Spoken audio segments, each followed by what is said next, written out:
Assalamu alaikum, frères et sœurs en islam. Très heureux de vous retrouver encore une fois de plus. J'espère, Inch'Allah, que vous allez super bien.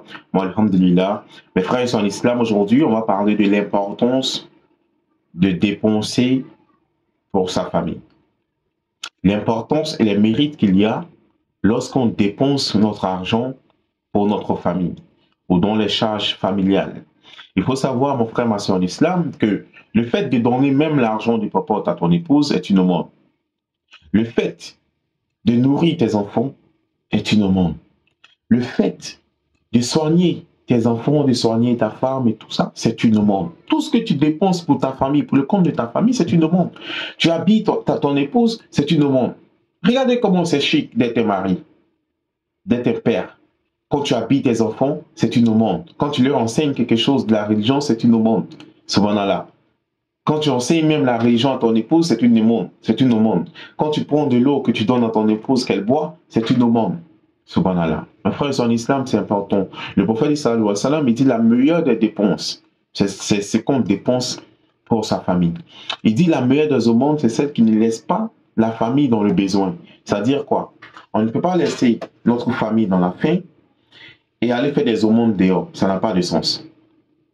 Quand tu vas faire une aumône dehors, c'est qu'à la maison, déjà, la famille n'est pas dans le besoin. C'est-à-dire la famille a mangé à sa faim, s'est habillée normalement, ne dort pas dans la rue.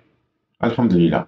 Maintenant, c'est le surplus de nos moyens qu'on donne dans nos mondes aux nécessiteux. Mais avant même de faire une aumône dehors, rassure-toi qu'à la maison, tout va bien. C'est pourquoi le Hajj, qui est le pèlerinage, l'un des piliers, l'un des 5 piliers de l'islam, qui est une obligation surtout musulman, qui a les moyens.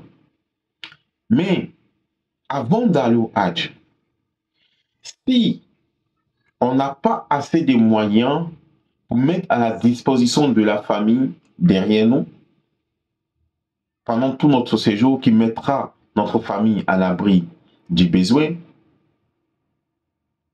on n'a pas le droit d'aller faire le Hajj. C'est-à-dire que tu ne peux pas aller faire le Hajj alors que ta famille n'a rien à manger à la maison. Non, non, non. Tu dois d'abord pourvoir aux besoins de ta famille. Voilà. Si je dois aller faire un mois à la Mecque pour le pèlerinage, je dois laisser l'argent qui va suffire pour les besoins de la famille pendant les 1 mois. Si je n'ai pas cette somme-là, alors je ne vais pas faire le Hajj. Regardez comment c'est important. Aujourd'hui, on a démissionné. On a complètement démissionné. Pour enlever l'argent même pour donner la popote, c'est devenu un problème pour beaucoup d'hommes. Pas parce qu'ils n'ont pas les moyens, mais c'est une démission.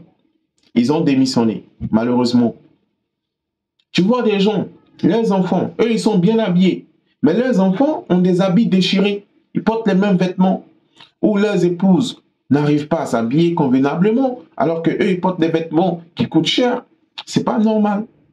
Tu ne peux pas, toi, aller au restaurant, manger des pizzas, manger des poulets rôtis, manger des poissons braisés, alors qu'à la maison, chez toi, à peine on arrive à manger. Ça, c'est pas normal. Ça, c'est pas normal. Dépensez dans vos familles. Dépensez. Mes frères et sœurs en islam. C'est important. L'argent qu'on cherche, c'est d'abord pour nos familles.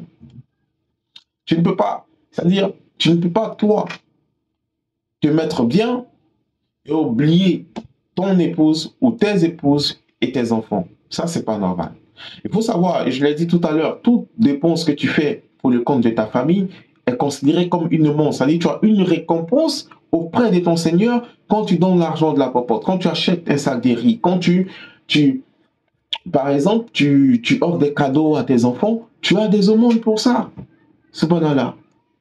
Tu as des mérites pour ça. Donc, mes frères en islam, ne soyez pas avares. Quand il s'agit de dépenser pour le compte de vos familles, ne soyez pas avares. Il faut savoir que l'homme, il a l'obligation de nourrir sa femme, ses enfants. Il a l'obligation de les habiller. Il a l'obligation de les soigner quand ils sont malades. Il a l'obligation de les loger selon ses moyens. Et il a l'obligation de les protéger. Subhanallah. Et quand on dit protéger, c'est pas aller voir un charlatan. Non. Tu as le devoir de les protéger à travers la prière, de les protéger par tous les moyens. Subhanallah. Qu'Allah subhanahu wa ta'ala nous accorde la bonne compréhension. Le musulman ne doit pas être avare, surtout quand il s'agit de dépenser son argent dans les dépenses de la famille. J'ai été très heureux d'être en votre compagnie. J'espère très prochainement vous retrouver pour partager avec vous d'autres sujets. Sur ce, je vous dis assalamu alaikum et à très bientôt, Inch'Allah.